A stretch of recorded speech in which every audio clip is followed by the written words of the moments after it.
Tax से जुड़ी हर उलझनों को दूर करने के लिए लेकर हम हाजिर हैं आपका पसंदीदा शो टैक्स गुरु, जहां हम नियमों के दायरे में रहकर टैक्स बचाने के बेहतरीन तरीके आपको बताते हैं। नमस्कार, मैं हूं लक्ष्मण राय और आज हमारे साथ जहां जाने माने टैक्स एक्सपर्ट शरद कोहली साहब। कोहली साहब नमस्कार। और इस शो में कोहली साहब आपके लिए कई सारे ऐसे टिप्स बताएंगे जिससे आपकी टेंशन भी दूर होगी और कुछ पॉकेट में भी फायदा होने वाला है। इसलिए इस शो को देखना बिल्कुल मत भूलिए और अगले आधे घंटे तक हमारे साथ जुड़े रहिए, क्योंकि इस शो में हम बताने वाले हैं कि फेसलेस असेसमेंट प्रोसेस में हुए बड़े बदलाव, अब नहीं चलेगी अधिकारियों की मनमानी, विदेशों में हुई कमाई तो कैसे बचाएं टैक्स, अंडर कंस्ट्रक्शन प्रॉपर्टी पर लिया है लोन तो पोजेशन से पहले ब्याज पर कैसे पाएं टैक्स छूट। इन सारे मुद्दों पर बातचीत करेंगे, लेकिन सबसे पहले बात इनकम टैक्स रिटर्न की। जिन लोगों ने इनकम टैक्स रिटर्न फाइल कर दिया है, अब कईयों के मन में ये चिंता होती है कहीं उनका केस स्क्रूटनी में तो नहीं आ गया, स्क्रूटनी में आ गया तो फिर नोटिस आएगा, इनकम टैक्स विभाग को जवाब देना पड़ेगा। तो फिर राहत की बात ये निकल कर आती है कि फेसलेस असेसमेंट है तो दफ्तर के चक्कर नहीं काटने होंगे।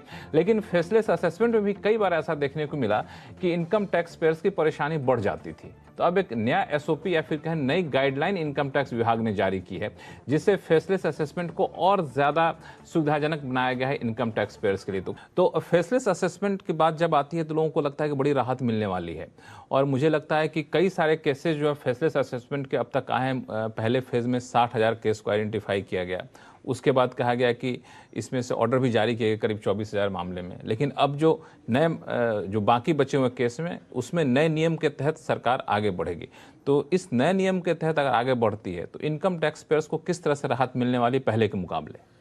देखिए लक्ष्मण, बहुत सारी शिकायतें आती थी कि फेसलेस असेसमेंट बहुत अच्छा है, जब लाया गया था, जिस मंशा से लाया गया था बहुत अच्छा था, पर उसमें टैक्स पेयर्स को ऐसा लगता था कि हमारे साथ कभी कभी नाइंसाफी हो रही है।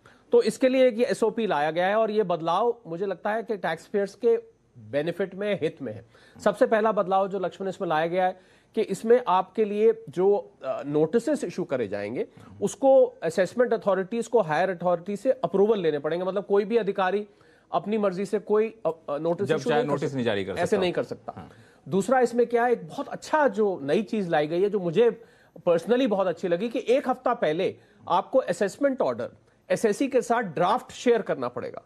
तो ये बहुत रेयर है कि आप एक तरह से जजमेंट की कॉपी ड्राफ्ट एडवांस में एक हफ्ता पहले शेयर कर रहे हैं। मतलब जो नेचुरल जस्टिस की बात कहते हैं वो लगता है बिल्कुल बिल्कुल कि आपके साथ कोई नाइंसाफी ना हो, उसमें हम क्या लिखने जा रहे हैं, आपके खिलाफ जो ऑर्डर पास हो रहा है, आपके फेवर में हो रहा है, वो आपको शेयर किया जाएगा। उसके बाद एडिक्वेट टाइम दिया जाएगा। ये भी नेचुरल जस्टिस की बात आती है कि आपको जल्दबाजी नहीं की जाएगी, जो टाइम आपके लिए प्रोवाइडेड है वो टाइम आपको दिया जाएगा। इसके अलावा एक और चीज जो लाई गई वो ये लाई गई कि फिजिकल इंस्पेक्शन की लक्ष्मण जहां बात आती है कि कई बार किताबें, बुक्स ऑफ अकाउंट्स मांग ली जाती हैं, तो अगर फिजिकल इंस्पेक्शन बहुत जरूरी होगी, फिजिकल वेरिफिकेशन जिसको कहते हैं, तभी वो करा जाएगा, वरना उसको फेसलेस ही रखा जाएगा। मतलब आपको बार बार बुलाया नहीं जाएगा कोई कि आप दिखा के जाइए, इस चीज को वेरीफाई करा के जाइए। ज्यादातर बुक्स ऑफ अकाउंट्स में ही करा जाएगा, वरना नहीं करा जाएगा। इसमें एक और सवाल उठता था कि कई लोगों की शिकायत होती थी कि हम फेसलेस असेसमेंट में या फिर सुनवाई में बहुत ज्यादा सेटिस्फाइड नहीं है, तो हमें पर्सनल हियरिंग का मौका दिया जाए। इसके लिए कोई प्रावधान नियम में? देखिए, अगर टैक्स पेयर इस बात पे जोर देता है कि मुझे पर्सनल हियरिंग चाहिए और डिपार्टमेंट को ये लगता है वाकई इसमें कोई ऐसा कागजात है, कोई ऐसी किताबें हैं, कोई ऐसी बल्कि चीज है जो कि आके दिखाई जा सकती है, तो इसकी परमिशन मिल जाएगी। और एक और प्रावधान किया गया है कि अफसरों को जो टाइमलाइंस दी गई हैं हर प्रोसेस में, उन टाइमलाइंस का पालन बहुत सख्ती से करना होगा।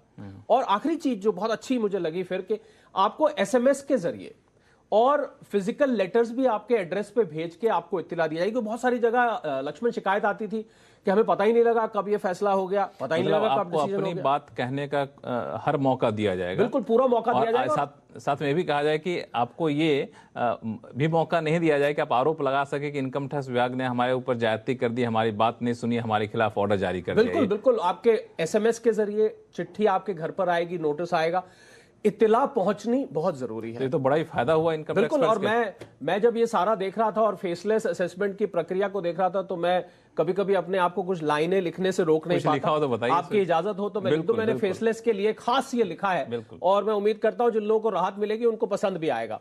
तो रूबरू ना हो सके हम जब आपसे कभी, रूबरू नहीं होते, फेसलेस है, रूबरू ना हो सके जब आपसे कभी, गुफ्तगू ना हो पाए जब ठीक से कभी। गुफ्तगू भी नहीं हो पाती है क्योंकि आप तो लिख लिख के बात करते हैं उस पर।